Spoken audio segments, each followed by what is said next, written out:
Assalamualaikum warahmatullahi wabarakatuh. Perkenalkan, nama saya Intan Ayu Anggraini dari kelas 12 Alfamart. Di sini saya akan mempresentasikan penjualan langsung yang berbasis data. Yang pertama adalah proses penjualan langsung. Proses penjualan langsung di sini dibagi menjadi 3. Yang pertama adalah menghubungi konsumen.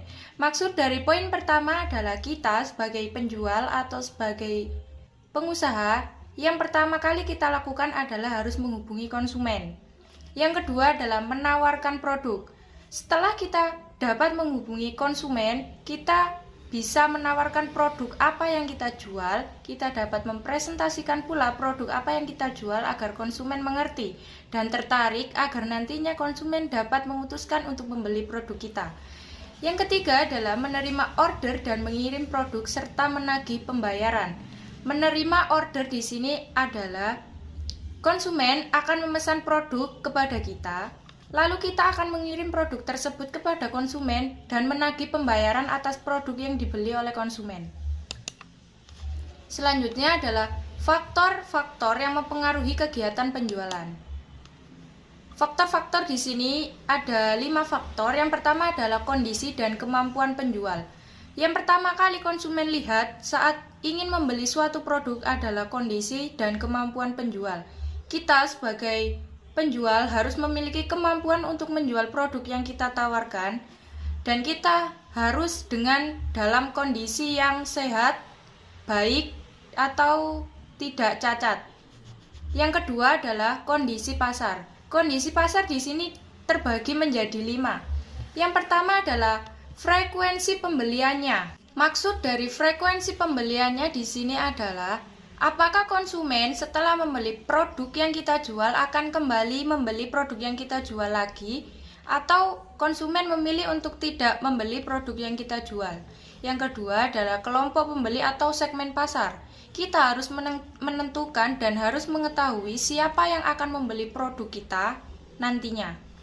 Yang selanjutnya adalah daya beli. Daya beli di sini bermaksud adalah apakah orang-orang yang berada di sekitar kita atau yang ada di dekat para penjual memiliki daya beli untuk membeli produk yang kita jual. Yang keempat adalah keinginan kebutuhan. Keinginan kebutuhan dari konsumen sangat berpengaruh terhadap produk yang akan kita jual. Maka dari itu, produk yang kita jual sebisa mungkin harus menyesuaikan dengan keinginan kebutuhan masyarakat yang ada di dekat para penjual. Yang selanjutnya adalah jenis pasarnya. Jenis pasarnya adalah apakah kita memilih pasar online atau offline. Pada masa pandemi seperti ini, alangkah lebih baiknya apabila kita menggunakan pasar secara online. Faktor yang ketiga adalah modal. Modal di sini adalah biaya awal yang kita keluarkan untuk membuka suatu usaha. Yang keempat adalah kondisi organisasi perusahaan. Di dalam suatu usaha atau di dalam suatu perusahaan, kita harus memiliki organisasi yang baik agar penjualan produk apa yang perusahaan jual dapat terjual dengan baik. Apabila organisasi perusahaan tidak baik, maka penjualan produknya juga akan tidak baik.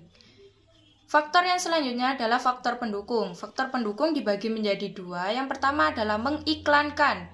Mengiklankan di sini adalah mempromosikan suatu produk yang kita jual atau mempresentasikan produk tersebut kepada masyarakat luar agar masyarakat dapat tahu produk apa yang kita jual. Yang kedua adalah modal yang besar. Modal yang besar di sini termasuk faktor pendukung dari poin ketiga, yaitu modal. Sudah. Yang selanjutnya adalah jenis penjualan langsung. Jenis penjualan langsung di sini dibagi menjadi 4. Yang pertama adalah one on one.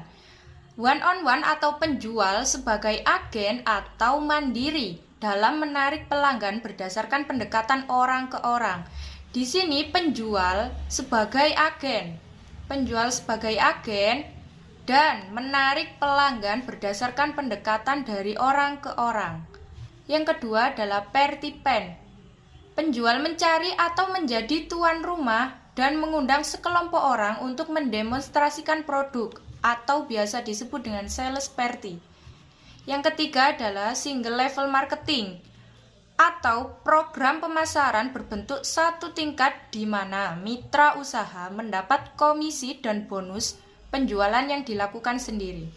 Yang keempat adalah multi level marketing atau mendistribusikan, menyuplai melalui individu yang ditunjuk sebagai agen atau distributor. Yang selanjutnya di sini adalah kekurangan dan kelebihan penjualan secara langsung. Kelebihan yang pertama adalah mampu meningkatkan jumlah penjualan dengan cepat. Pada masa pandemi ini, banyak orang-orang berbelanja melalui media sosial atau internet. Jadi, jika Anda ingin membuka usaha, alangkah lebih baiknya Anda membuka usaha melalui media sosial atau jaringan internet. Kekurangan dari penjualan langsung adalah tidak dapat mewujudkan loyalitas pelanggan terhadap suatu merek produk. Karena jika kita berjualan melalui media sosial atau online, banyak sekali merek produk yang menyerupai dengan produk yang kita jual. Jadi, loyalitas pelanggan akan terpecah-pecah terhadap dari produk satu dengan produk yang lain. Selanjutnya, media penjualan langsung. Media penjualan langsung ada 4 macam. Yang pertama adalah penjual pribadi. Yang kedua, promosi penjualan. Kita harus bisa mempromosikan produk apa yang kita jual dengan semaksimal mungkin, agar pendapatan dari hasil penjualan produk juga bisa menyeimbangkan dengan modal awal yang kita keluarkan. Yang ketiga adalah perjualan partaian dan titik pembelian.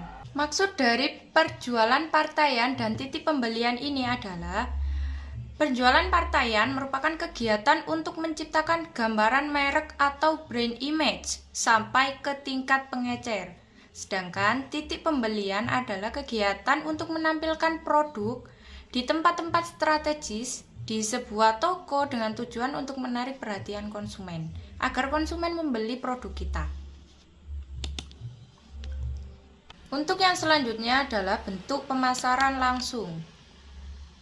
Bentuk pemasaran langsung terbagi menjadi beberapa kriteria. Yang pertama adalah pemasaran tatap muka.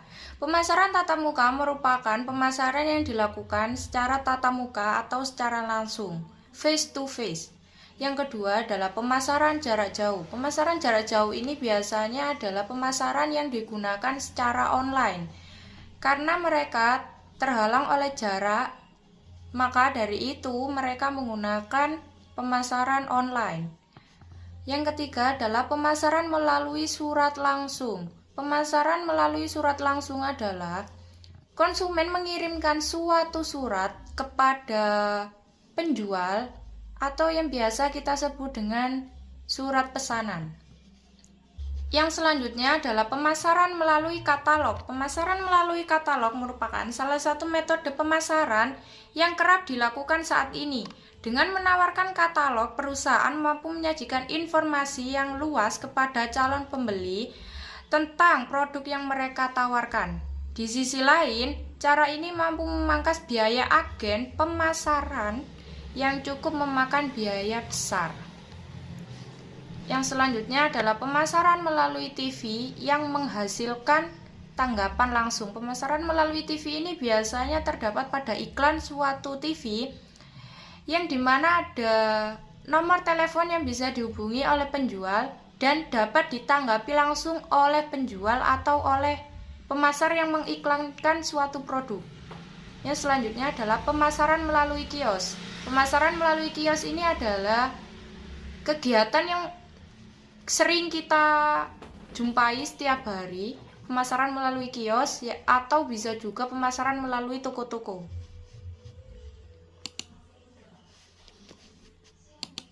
Yang selanjutnya adalah prosedur penjualan langsung bisnis retail. Di sini terdapat penjualan melalui toko. Penjualan melalui toko ini adalah suatu produk yang dijual di dalam toko. Yang kedua adalah penjualan luar toko. Penjualan ini adalah suatu produk yang dijual terdapat di luar toko. Yang ketiga adalah penjualan order taker. Penjualan order taker adalah contoh penjualan yang biasa diterapkan pada restoran. Pelanggan akan memilih makanan yang akan dibeli, kemudian diberikan kepada petugas yang melayani. Selanjutnya adalah penjualan grosir. Penjualan grosir ini adalah penjualan dalam bentuk yang sangat besar atau penjualan produk yang banyak. Yang selanjutnya adalah penjualan ke pabrik. Maksud dari penjualan ke pabrik adalah suatu perusahaan menjual produknya ke suatu perusahaan lain atau ke pabrik lain yang nantinya akan diolah menjadi suatu produk yang lain. Selanjutnya di sini adalah promosi penjualan retail. Ada 5 macam. Yang pertama adalah menciptakan loyalitas pelanggan. Yang pertama kali yang harus penjual lakukan adalah menciptakan loyalitas pelanggan. Menciptakan loyalitas pelanggan atau kita harus menciptakan kepercayaan pelanggan terhadap produk yang kita jual. Yang kedua adalah mencantumkan brand. Mencantumkan brand atau merek sangat penting bagi suatu perusahaan agar konsumen dapat mengenal dan selalu ingat akan produk yang kita jual dari merek atau brand yang telah dicantumkan.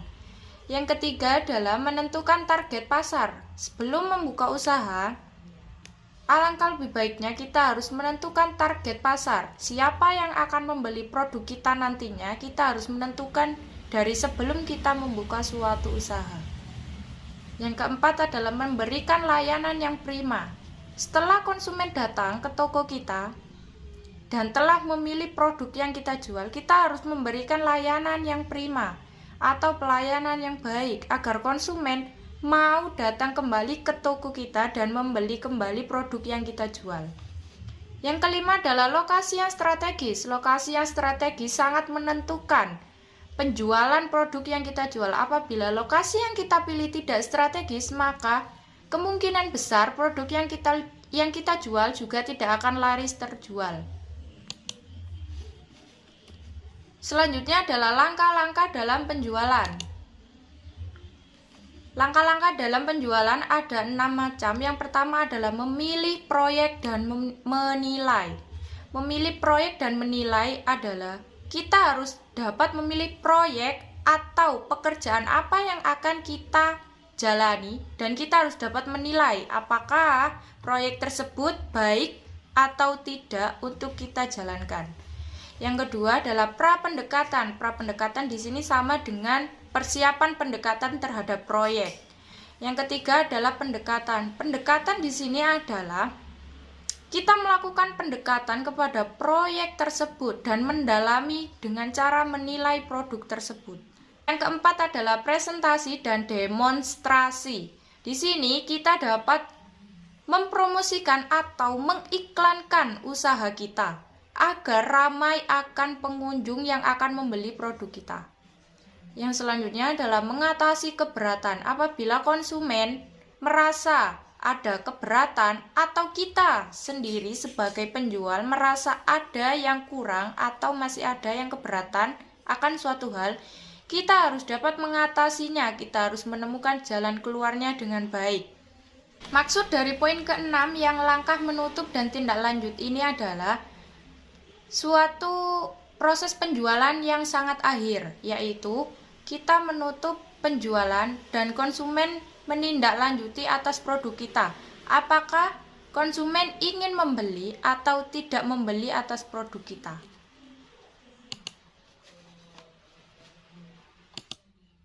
Sekian presentasi dari saya. Apabila ada kekurangan atau kesalahan, saya mohon maaf yang sebesar-besarnya. Akhirul kalam, wassalamualaikum warahmatullahi wabarakatuh.